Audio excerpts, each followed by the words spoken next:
Episode 5 की शुरुआत में दुरई को होश आता है तो वो कुएं में फंसा पड़ा था और वो चिल्लाने लगता है। इधर दुरई और उसके आदमियों को मारने के लिए कथाड़ी एक वैद्य के पास आती है जो इन्हें जहर देता है। इसे अगर हथियार पर लगा दिया जाए तो किसी की भी तुरंत मौत हो सकती है, जिसे ये लोग रख लेते हैं। वहीं गणेशन अपने गाँव के आदमी से बात करके कथाड़ी के बारे में पूछता है और उन लोगों से मिलने निकल जाता है। फिर वो मीना को कुछ पैसे देता है कि ये लेकर अपनी सास के पास चली जाओ, यहाँ बहुत खतरा है। लेकिन मीना कहते कि मैं नहीं जाऊंगी क्योंकि वो गुंडे कभी भी मुझे उठा ले जा सकते हैं। इसलिए मजबूरी में गणेशन मीना को अपने साथ चलने के लिए कह देता है। अब आज कोर्ट में एजे का वकील एजे की बेल की अपील डालता है क्योंकि एजे को अपने बेटे का बर्थडे बाहर सेलिब्रेट करना था, पर उसे बेल नहीं मिलती। तब वहाँ से जाते समय एजे गुस्से में थामू से कहता है कि मेरे बेटे का जन्मदिन अच्छे से मनाना। इसके बाद हम कथाड़ी और बाकी लोगों को एक जगह पर देखते हैं जहाँ ये लोग दुरई को मारने की प्लानिंग कर रहे थे। तभी वहाँ दुरई के आदमी उन पर अटैक कर देते हैं क्योंकि ये लोग भी उन पर नजर रखे हुए थे। तब यहाँ लड़ाई शुरू हो जाती है और कथाड़ी बाकी लोगों के साथ मिलकर वहाँ सारे गुंडों को मार डालती है। हालांकि इस लड़ाई में नगिनी घायल हो गई थी और वो कहीं निकल जाती है और एक गुंडा इनके हाथों से बचकर निकल जाता है।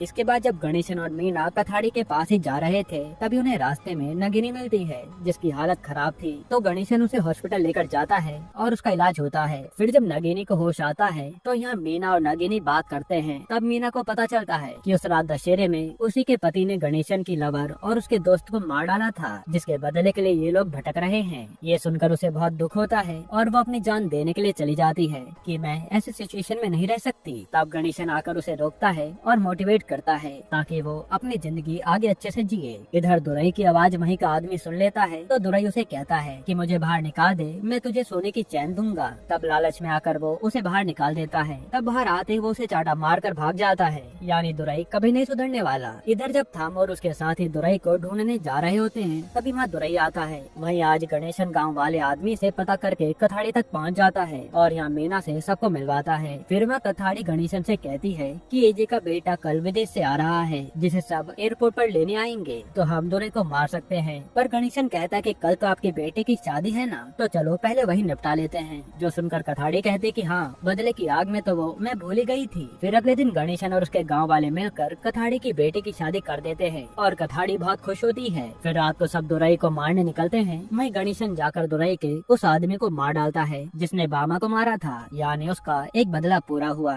इधर जैसे थाम और उसके साथी अरुण को लेने एयरपोर्ट पर आते हैं तो पता चलता है कि अरुण तो यहाँ से गायब है। ये देखकर सब लोग हैरान हो जाते हैं कि वो गया कहाँ। तभी हमें पता चलता है कि उसे तो कथाड़ी उठा ले गई। वहीं यहाँ एजे की बीवी और दुरई के बीच में अरुण को ढूंढने को लेकर बहस हो जाती है, जिस पर एजे की बीवी कहती है कि बेटा तो वो तुम्हारा भी है, इसलिए उसे ढूंढ कर लेकर आओ। ये सुनकर यहाँ थामू हैरान हो जाता है। फिर ये लोग सीधा उसी गाँव में पहुँचते हैं जहाँ नीला रहती थी, पर वहाँ आदमी बताता है कि वो एक संगम पर है जो कि दुरई का इंतजार कर रहे हैं। ये सुनकर सब लोग वहीं जाने लगते हैं। इसके बाद दुरई अपने गुंडों के साथ वहाँ पहुँचता है तो वहाँ गांव वाले पहले से ही तैयार खड़े थे। तब वहाँ अरुण भी आता है और कहता है कि दुरई तूने ही मेरे बाप को पुलिस के हवाले किया था ना, मुझे नीला बुआ ने सब बता दिया है। जो सुनकर दुरई अरुण को अपने पास आने के लिए कहता है। असल में अब दुरई ने सोच लिया था कि वो गाँव वालों के साथ अरुण को भी मार डालेगा ताकि ये सच ही दफन हो जाए, पर वहाँ गणेशन उस पर हमला कर देता है और यहाँ लड़ाई शुरू हो जाती है। उसी समय मौका पाकर थामू वहाँ से निकल लेता है और लड़ाई में नीला बुरी तरह जख्मी हो गई थी। हालांकि तभी गुस्से में आकर अरुण दुरई को ही पत्थर से कुचलकर जान से मार डालता है। फिर थोड़ी देर में वहाँ पर पुलिस का सायरन सुनाई देता है